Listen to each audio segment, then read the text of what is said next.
जब तुम किसी गुरुओं के बारे में अपमानजनक बातें बोलोगे और माफ़ी भी नहीं मांगोगे तो मजबूरी में पूरे देश को एक होना पड़ेगा और पूरे विदेशों को एक होना पड़ेगा। जो गल्फ नेशन है वो एक होंगे और वो एक होए और उसका हर्जाना हमें भुगतना पड़ेगा। अमेरिका को 2 बैरल में जा रहा है पेट्रोल, बात को समझना, और भारत को कितने में मिल रहा है? 6 बैरल में। आप गल्फ कंट्रियों में जाओगे तो मोदी के पुतले फूके जा रहे हैं, जगह जगह प्रदर्शनियां हो रही हैं, भारत के प्रोडक्टों को बैन किया जा रहा है, भारत से गेहूं नहीं ली जा रही। कितनी चीज़ों को बैन कर दिया, उसका असर किस पे आएगा आप बताओ? अगर आप इंपोर्ट बैन करोगे, एक्सपोर्ट को रोकोगे तो उससे क्या आम जनता पे फर्क नहीं पड़ेगा? हमारे देश के किसानों पे फर्क नहीं पड़ेगा? नपूर शर्मा के घर पे चलाओ बुलडोजर, नवीन जिंदल की प्रॉपर्टी जब्त करो, अरबों पर तुमने बना के छोड़ा हुआ है। अपने जो गुर्गे पाल रखे हैं उनका कब इंतजाम करोगे योगी जी? कब पकड़ोगे? कब उनकी प्रॉपर्टी जब्त करोगे? कुछ नहीं था हिंदुस्तान में, कुछ था ही नहीं हिंदुस्तान में सिर्फ और सिर्फ हा हु हुलालू, हा हु हुलालू भाले ले लेके हिंदुस्तान के लोग चला करते थे। ये तो मोदी जी आए जिन्होंने बताया कुर्ता क्या होता है, ये तो मोदी जी आए जिन्होंने बताया चश्मा क्या होता है, ये मोदी जी आए जिन्होंने बताया सेलफोन क्या होता है। उससे पहले हिंदुस्तान में कुछ नहीं था, सिर्फ मंदिरों के बाहर अंधभक्त बैठे होते थे, कटोरा ले। मैं कहता हूँ गल्फ कंट्रियों को इतना प्रेशर बनाना चाहिए कि आज मोदी जी को इस्तीफा दे देना पड़े। मोदी जी इतना मजबूर हो जाए कि बोले मुझे बख्श दो, मैं इस्तीफा देने को तैयार हूँ, पर हमारे हिंदुस्तान के लोगों को बचाइए। पूरी की पूरी जो गल्फ कंट्री है वहाँ इंडियन के प्रोडक्टों की होली जल रही है, बैन कर दिया गया उन प्रोडक्टों को। आज वहाँ से लात मारी जा रही है अंधभक्तों को, जो अंधभक्त वहाँ सोशल मीडिया पे एक्टिव थे ना, जिन्होंने सपोर्ट करा है। आज सबका इंडिया का टिकट कट रहा है, सबका बारी बारी सारे अंधभक्त हिंदुस्तान में आएंगे। इसके अंदर आरएसएस के अंदर संगठन में आपको नकली मुसलमान भी मिलेंगे, आपको नकली सिख भी मिलेंगे, आपको नकली हिंदू भी मिलेंगे, क्योंकि आरएसएस का सिर्फ एक ही धर्म है और वो है नफरत। और वो नफरत की आकार में इस तरफ देश को बढ़ावा दे रहे हैं। आज हिंदुस्तान के मुसलमानों को मैं हमेशा कहता हूँ यूनिटी में रहने की ज़रूरत है। ये कुछ चुनिंदा लोग अगर प्रोटेस्ट करेंगे तो उनके ऊपर आतंकवादियों के टैग भी लगा दिए जाएंगे। आपको पता होगा कानपुर में जो हुआ तो वहाँ 40 मुसलमानों पे यूएपी एक्ट लगा दिया, आतंकवाद की धाराएं लगा दी, उनकी ज़मीनें जब्त करने के ऑर्डर योगी जी ने दे दिए हैं। आप ये बात बताइए, मतलब आप किसी भी धर्मगुरु के बारे में कुछ भी बोल दो और हमें लोकतंत्र में प्रोटेस्ट करने का भी रहे हैं। आज हिंदुस्तान के बाकी जो भीख मांगने वाले लोग होते हैं वो कहते हैं अल्लाह के नाम पे दे दे, वाहिगुरु के नाम पे दे दे, भगवान के नाम पे दे दे। इनके अंधभक्तों का ये हाल होगा, कटोरा हाथ में होगा, बोलेंगे मोदी के नाम पे दे दे, योगी के नाम पे दे दे। ये हाल होने वाला है इन अंधभक्तों का। देखिए मजबूरी का सौदा है बीजेपी के लिए। मोदी जी की जो गल्फ कंट्रियों में वोट लगाई गई है ये उसका असर है। नवीन जिंदल या नपूर शर्मा, ऐसे तो इनके सारे ही बंदे आप उठा के देख लो, सब नफरत को बोते हैं, सब नफरत का पेड़ काटते हैं। पर आज हकीकत क्या है, नपूर शर्मा जैसे लोगों को और नवीन जिंदल जैसे लोगों को हटाना बीजेपी की एक बहुत बड़ी मुसीबत है। तलवार लटक रही थी इनकी गर्दन पे, अगर ये उसको नहीं हटाते तो वो गर्दन से इनकी तलवार अलग हो जाती। ये बात आप याद रखना। आज इन शॉर्ट में जो हमारे देश में ये माहौल बनता जा रहा है, ये सारा माहौल जो बना है गल्फ कंट्रियों के प्रेशर में बना है। क्योंकि आपको पता होगा मोदी जी का जो कारनामे हैं जो उन्होंने करा वो विदेशों तक गूंज जाती है और विदेशों में पूरी थूथू हो रही है। तो नपूर शर्मा को हटाना बीजेपी की मजबूरी है और ये सिर्फ सोशल मीडिया पे ड्रामा है, अंदर से ये सब एक ही है। लेकिन अगर भारत की बात करें, भारत के भी तो लोग लगातार कह रहे थे ना, लेकिन भारत के लोगों पे नहीं किया। मतलब भारत के लोग जब कह रहे थे कि उनको गिरफ्तार किया जाए तो प्रोटेस्ट भी हुए, लेकिन आप कानपुर में देख लीजिए हाल ही में किस तरीके से प्रोटेस्ट हुआ। गल्फ कंट्रीज के क्या इतना देखिए आज हिंदुस्तान के मुसलमानों को मैं हमेशा कहता हूँ यूनिटी में रहने की ज़रूरत है। ये कुछ चुनिंदा लोग अगर प्रोटेस्ट करेंगे तो उनके ऊपर आतंकवादियों के टैग भी लगा दिए जाएंगे। आपको पता होगा कानपुर में जो हुआ तो वहाँ 40 मुसलमानों पे यूएपी एक्ट लगा दिया, आतंकवाद की धाराएं लगा दी, उनकी ज़मीनें जब्त करने के ऑर्डर योगी जी ने दे दिए हैं। आप ये बात बताइए, मतलब आप किसी भी धर्मगुरु के बारे में कुछ भी बोल दो और हमें लोकतंत्र में प्रोटेस्ट करने का भी राइट नहीं। कमाल की बात है। आप वहाँ पे पूरा का पूरा अगर कुछ अच्छा होता है तो योगी जी, मोदी जी, कुछ बुरा होता है तो ये पल्ला झाड़ लेते हैं। आज अगर ये इतना बड़ा माहौल आपको देखने को मिला कानपुर में, इसका जिम्मेदार कौन है? योगी सरकार का इस्तीफा होना चाहिए भैया, मांग होनी चाहिए इस्तीफे की। क्यों नहीं मांग की जाती? तो यही चीज़ समझने की बात है कि अच्छा होगा तो मोदी, बुरा होगा तो कांग्रेस, नेहरू, ये जिन्ना, सबकी कब्रें खोदना शुरू कर देते हैं। तो यही सबसे बड़ी बात आपको समझने की जरूरत है। कह रही ना कि हम बुलडोजर चलाने के लिए तैयार। देखिए बुलडोजर क्या बुलडोजर चलाएगी, नफरत पे बुलडोजर चलाओ, नपूर शर्मा के घर पे चलाओ बुलडोजर, नवीन जिंदल की प्रॉपर्टी जब्त करो, अरबों पर तुमने बना के छोड़ा हुआ है। अपने जो गुर्गे पाल रखे हैं उनका कब इंतजाम करोगे योगी जी? कब पकड़ोगे? कब उनकी प्रॉपर्टी जब्त करोगे? आज सही मायने में बात यह है कि हिंदुस्तान के मुसलमान अगर आवाज़ उठाते हैं तो उनको दबाने के लिए पूरा सिस्टम काम करता है, पूरा सिस्टम। पर आज गल्फ कंट्री ने जब इनके खिलाफ धावा बोल दिया, मोर्चा खोल दिया, तो इनको अक्ल ठिकाने आ गई कि विदेशों में हमारी क्या क्या थू हो रही है। आपको पता होना चाहिए पूरी की पूरी जो गल्फ कंट्री हैं वहाँ इंडियन के प्रोडक्टों की होली जल रही है, बैन कर दिया गया उन प्रोडक्टों को। आज वहाँ से लात मारी जा रही है अंधभक्तों को, जो अंधभक्त वहाँ सोशल मीडिया पर एक्टिव थे ना, जिन्होंने सपोर्ट करा है। आज सबका इंडिया का टिकट कट रहा है, सबका आपका बारी बारी सारे अंधभक्त हिंदुस्तान में आएंगे और यहाँ आके सिर्फ मोदी मोदी करेंगे, रोटियां खत्म तुम्हारी भी।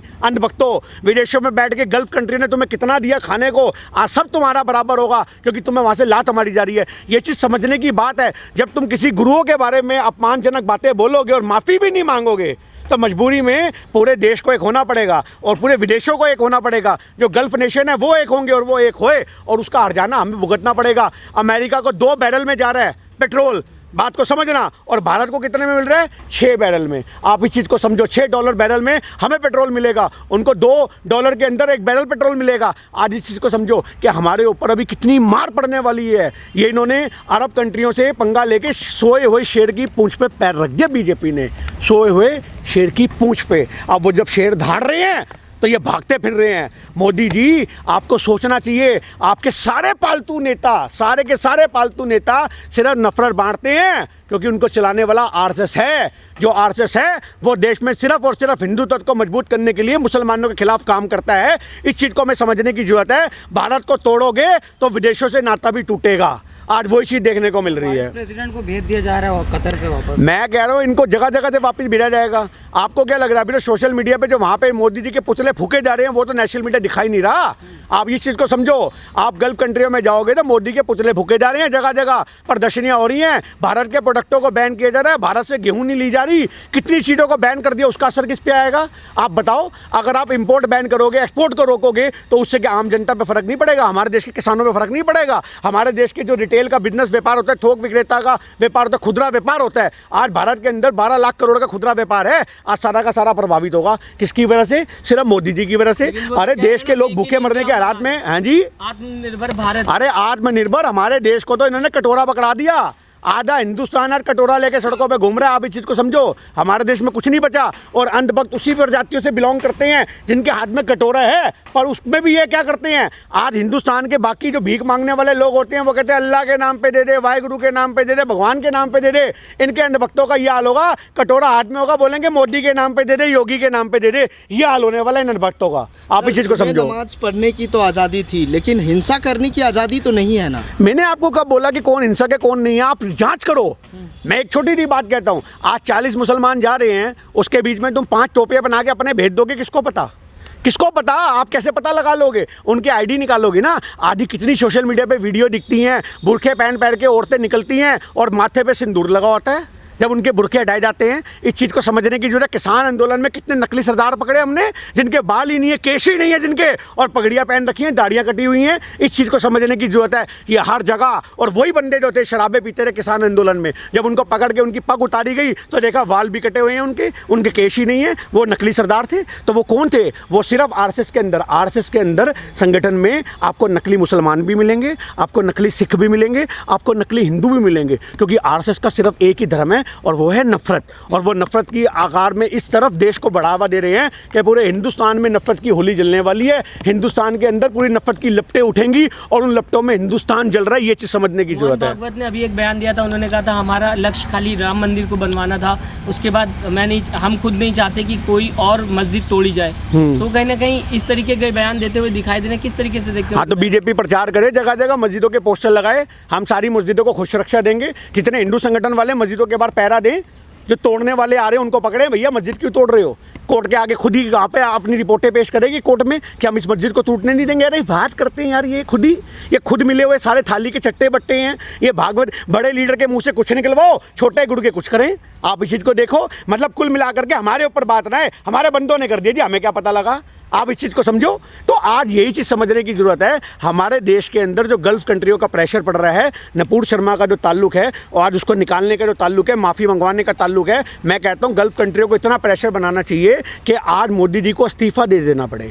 मोदी जी इतना मजबूर हो जाए कि बोले मुझे बख्श दो, मैं इस्तीफ़ा देने को तैयार हूँ, पर हमारे हिंदुस्तान के लोगों को बचा लो। आज सही मायने में जो पेट्रोल मैंने आपको बताया कि उनको $2 प्रति बैरल मिल रहा है और हमें $6 प्रति बैरल मिल रहा है, इसका असर किस पे आएगा? हिंदुस्तान पे आएगा या नहीं आएगा? भारत पे आएगा या नहीं आएगा? आज मोदी जी आपको नैतिकता के आधार पे इस्तीफा देना चाहिए। अगर आप सही मायने में भारत की जनता के हितैषी हो तो आप इस्तीफा दे दो, शायद आपके इस्तीफे से देश का माहौल बदल जाए। वरना देश का माहौल इस कदर आपने कर दिया है कि हिंदुस्तान डूबने की कगार पे पहुंच चुका है। इसके जिम्मेदार सिर्फ आप आपके नेता और आपकी नीतियाँ हैं। अंधभक्त ये भी तो कहते हैं 2014 के बाद अगर माना जाए तो देश आज़ाद हुआ, देश डेवलप्ड हुआ, उससे पहले देश में कुछ भी नहीं था। हाँ बिल्कुल कुछ नहीं था। उससे पहले हम आदिवासी थे, केले के पत्ते बांध के घूमते थे, ना कोई गाड़ी थी, ना कोई घोड़ा था, कुछ नहीं था। एरोप्लेन नाम की कोई चीज़ नहीं होती। चिड़िया की तरह जैसे मोदी जी ड्रोन अपना उड़ा रहे हैं, हम भी चिड़िया और चीलों पे बैठ के विदेशों में जाया करते थे। कुछ नहीं था हिंदुस्तान में, कुछ था ही नहीं हिंदुस्तान में। हिंदुस्तान में सिर्फ और सिर्फ हा हु हुलालू, हा हु हुलालू भाले ले लेके हिंदुस्तान के लोग चला करते थे। ये तो मोदी जी आए जिन्होंने बताया कुर्ता क्या होता है, ये तो मोदी जी आए जिन्होंने बताया चश्मा क्या होता है, ये मोदी जी आए जिन्होंने बताया सेलफोन क्या होता है। उससे पहले हिंदुस्तान में कुछ नहीं था। सिर्फ मंदिरों के बाहर अंधभक्त बैठे होते थे कटोरा लेकर के। ये था हिंदुस्तान। ये सब बनाया मोदी जी ने, ये पेड़ मोदी जी ने उगाए, ये हवाएं मोदी जी ने बनाई, ये सूरज चांद भी थोड़े दिन में आपको सुनने को मिलेगा। ये मोदी जी की देन है।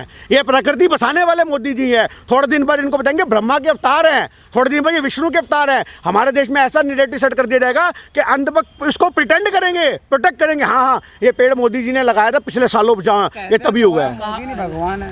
देखिए किन के लिए भगवान है?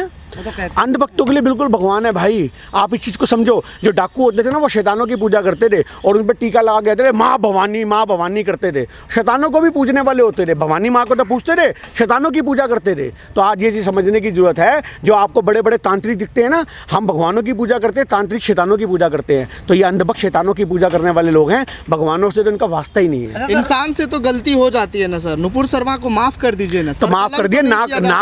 नाक रगड़े। आज प्रॉफिट मोहब्बत के बारे में जो उसने बोला, नाक रगड़े, मस्जिदों में जाके माथा टेके, मुसलमान भाइयों से बहनों से गले मिले। और ये नफरत नवीन जिंदल जी को ख़त्म करनी चाहिए, बीजेपी को ख़त्म करनी चाहिए। मोदी जी वहाँ पे मस्जिदों में जाके चादर चढ़ाएं और बोलें कि मोहम्मद साहब हमसे गलती होगी, और पूरा नेशनल मीडिया कवर करे हमारे बंदों से गलती हुई है, हम माफ़ी मांगते हैं। और वो गल्फ कंट्री तक संदेश जाएगा तो शायद जो हिंदुस्तान पे अभी महंगाई की मार पड़ने वाली है पेट्रोल के रूपों में, जो हमारे यहाँ से माल रोका जा रहा है, जो एक्सपोर्ट ख़त्म किया जा रहा है, शायद उसमें बचाव हो जाए और हिंदुस्तान भारत दोबारा से खड़ा हो पाए। वरना भारत की 2 टांगें तो मोदी जी आपने कटवाई दी हैं, आप याद रखना। जिस तरह वो हमारे प्रोडक्ट को बैन कर रहे हैं, हम पेट्रोल और बीफ को बैन कर देते हैं। देखिए आज ये चीज़ तो हम तो कहते हैं बीफ बैन कर देना चाहिए। आज ये सबसे बड़ा सवाल है।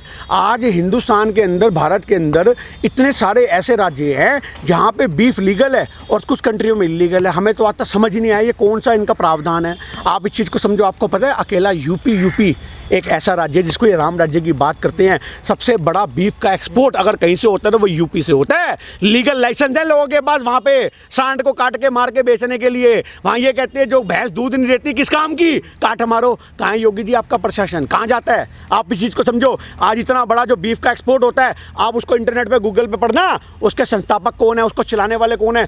आरएसएस के बंदे हैं, बीफ का व्यापार करने वाले। और ये मुसलमानों पे कहते हैं आधे से ज़्यादा लाइसेंस हैं बीफ काट के बेचने के, वो भी मुसलमानों के पास नहीं है, वो भी इनके आरएसएस के बंदों के पास है। आप ये बात कहते हो केरल के अंदर वहाँ पे कहते हैं गायें यम्मी हैं जी, गाय मम्मी बाकी जगह पहुंच जाती है। अरे हम तो खुद गाय रक्षक हैं भाई। आप मेरे सामने एक गाय को वट्टा मार के देखो, मैं आपका सर फाड़ दूंगा। आप मार के दिखाओ किसी भी जीव को, जंतु को मेरे सामने। पर सच्चाई ये है कि बीजेपी ये सोचती है कि अगर कहीं से गाय कटने से हमें वोट मिल रहे हैं तो हम कटने देंगे, पर जहाँ गाय को बचाने से वोट मिलेंगे वहाँ हम बचाएंगे। ये चीज़ समझने की बात है। ये गलत राजनीति को ख़त्म करने की जरूरत है। दोहरी राजनीति को किस तरीके से देख रहे हैं आप? एक तरफ गाय बचाने की बात होती है, दूसरी तरफ गाय को, केरल की आपने बात की, केरल में खुद बीजेपी सरकार जो है वो कहीं ना कहीं प्रमोट करती है गाय को। देखिए मैं आपसे ये तो कहता हूँ, वोट बैंक की राजनीति है ना भाई, ये तो भारत के लोगों को समझना चाहिए ना। अगर जो गौ रक्षक दल बने हुए हैं, हम आपका साथ देंगे, हम कांग्रेस के सिपाही आपका साथ देंगे, गली गली आपके साथ घूमेंगे। जो गाय काटने वाले होंगे उनके हाथ पर बांध देंगे, सबको बिठा देंगे कोने में कि भैया कैसे काट रहे हो। पर सच्चाई यही है कि जिन व्यापारों से इनको लाखों करोड़ रुपए का चंदा आता है, ये उसे कैसे ख़त्म कर देंगे। ये चीज़ समझने की बात है। हमारे लिए गाय केरल में भी मम्मी है, हमारे लिए गाय दिल्ली में भी मम्मी है, और वो हमारी मात्र है और हम उसको माँ के रूप में ही देखते आए हैं। गाय का दूध पी के हम भी बड़े हुए हैं, भैंस का दूध पी के हम भी बड़े हुए हैं। आज कोई गाय को, भैंस को डला भी मारता है तो हमारे कलेजे में तलवार ऐसे लगता है किसी ने खोप दी हो। पर अंधभक्तों को समझने की ज़रूरत है कि ये आपकी सरकार बीजेपी की कहीं गाय को कटवा के वोट लेती है, कहीं गाय को माला पहनवा करके वोट लेती है। ये आपको समझने की ज़रूरत है।